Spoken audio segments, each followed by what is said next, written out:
dans ce nouvel épisode de la semaine de Valkan, votre newsletter audio qui vous partage des médias, des infotech à découvrir pour passer une bonne semaine. Aujourd'hui, on parle de la semaine 37 qui va du 8 au 14 septembre. Alors, cette semaine, ça a été un peu la folie, c'est un peu dans tous les sens, je sais pas aussi pour ça que cet épisode il sort un petit peu plus tard. Il y a pas mal de choses, c'est assez intense pour moi entre la rentrée avec le nouveau boulot donc qui avait été entamé on va dire début d'été, et donc là c'est la rentrée, donc là je vois vraiment ce que ça donne. Mon enfant qui a fait sa rentrée scolaire aussi, et puis ma femme aussi qui change de poste, donc ça fait beaucoup de choses d'un coup. Il y a beaucoup de choses qui se simplifient, mais il y a beaucoup de choses sur lesquelles on a encore de l'organisation, des habitudes à prendre. En fait, il y a plein de choses qui changent du tout au tout. Il faut vraiment qu'on arrive à retrouver un rythme, s'adapter un petit peu à tout. Enfin bon, bref, je vous enregistre cet épisode alors que je devrais sûrement faire la sieste parce que je suis explosé.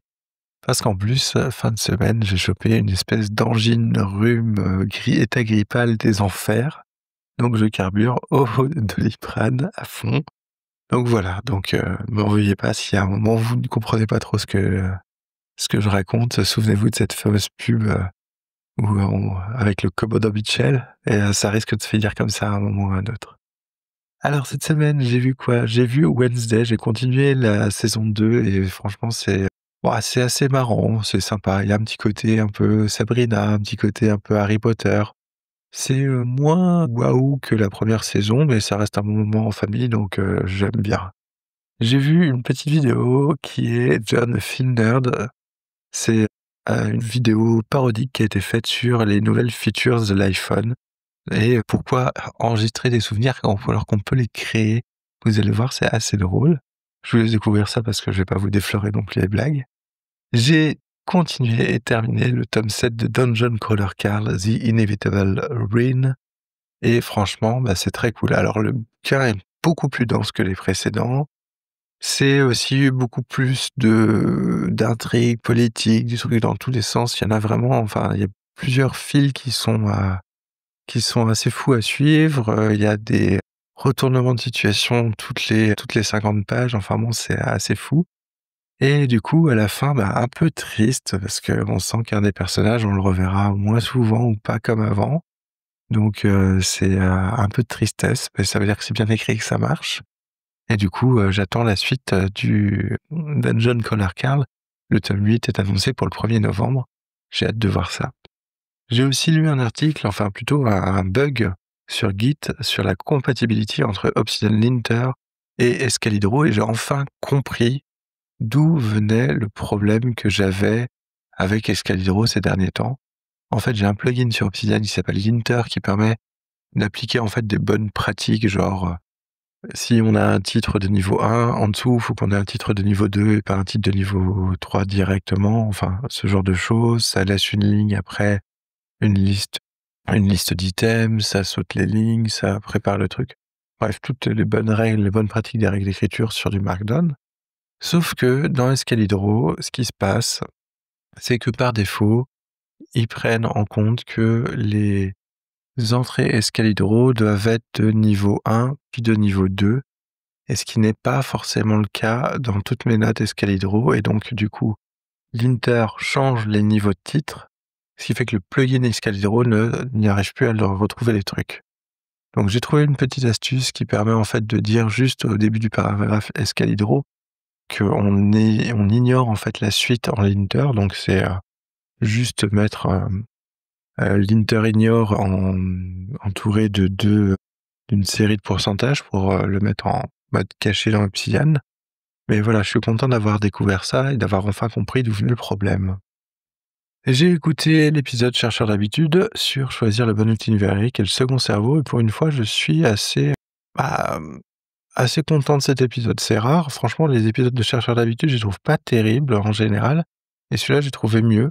Je le trouvais vraiment mieux que les autres sur la façon dont il a présenté les choses, et ça m'a donné envie de reprendre un petit peu. Et donc là, j'ai créé un conducteur pour une première vidéo autour d'Obsidian, donc j'espère trouver le temps à un moment de l'enregistrer.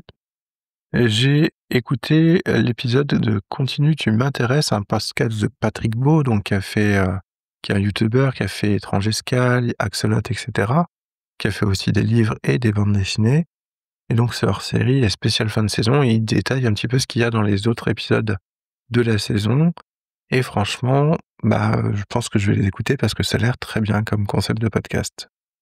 J'ai écouté l'épisode Coup critique sur le design des JDR et 10 outils pour la conception du jeu de rôle. Franchement, il y a de très bonnes idées quand vous souhaitez construire un jeu de rôle. Il y a pas mal de choses sur la création de cartes, sur où trouver des illustrations, un outil pour faire matcher les guides, les colors entre elles et tout ça.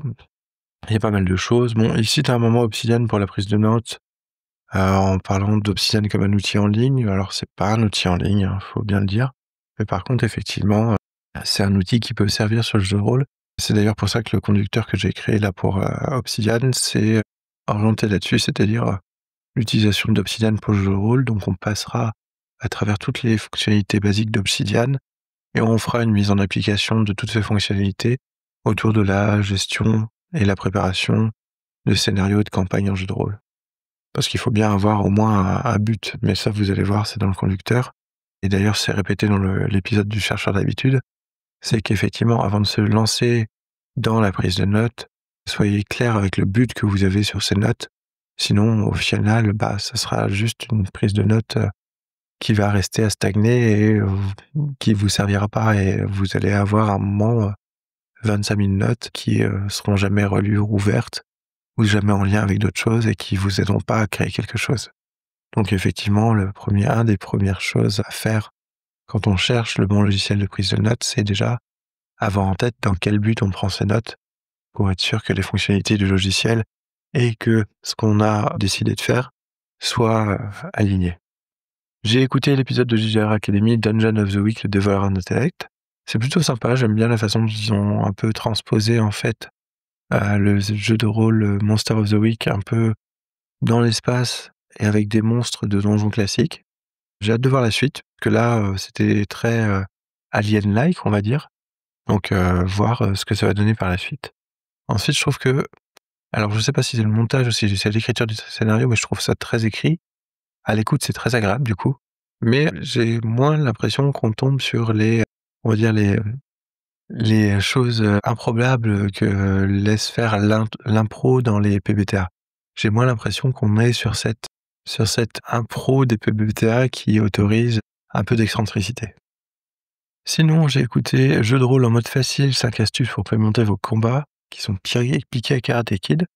J'aime beaucoup ce qu'a fait Airwick dans cette vidéo. Il y a des conseils qui sont très bons, des choses qui sont absolument sympas à suivre quand on veut mettre un peu de piment ou quand on veut avoir des combats qui veulent dire quelque chose et qui servent à quelque chose dans une partie de jeu de rôle. Et j'aime bien justement le fait qu'il ait mis ça en relation avec Karate Kid pour pouvoir avoir des exemples explicatifs et pour pouvoir justement avoir une mise en situation de ce qu'il propose.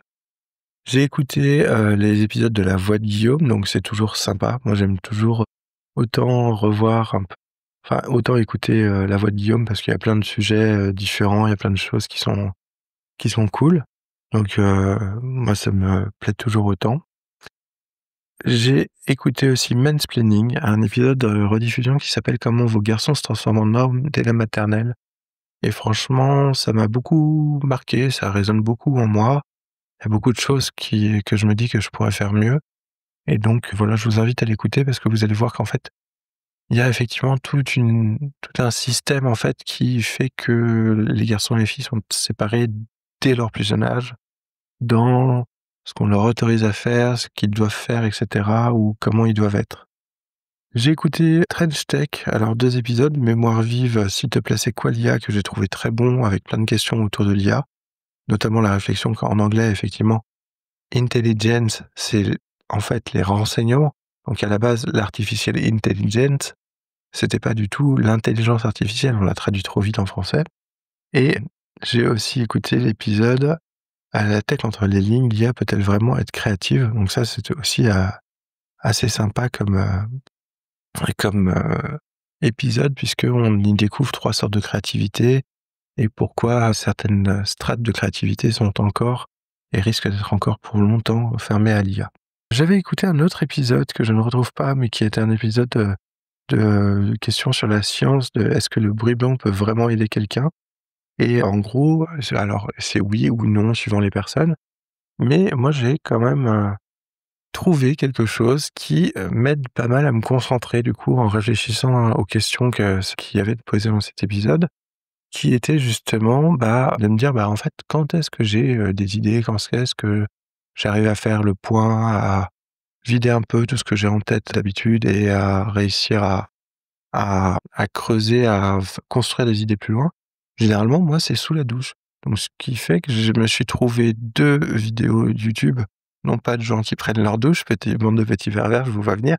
Non, non, mais de white noise avec, le bruit d'une douche qui coule et en fait, on a le bruit de l'eau un peu comme, la pluie ou autre, avec un bruit blanc derrière et c'est extrêmement efficace, en tout cas pour moi, pour me concentrer. Donc voilà.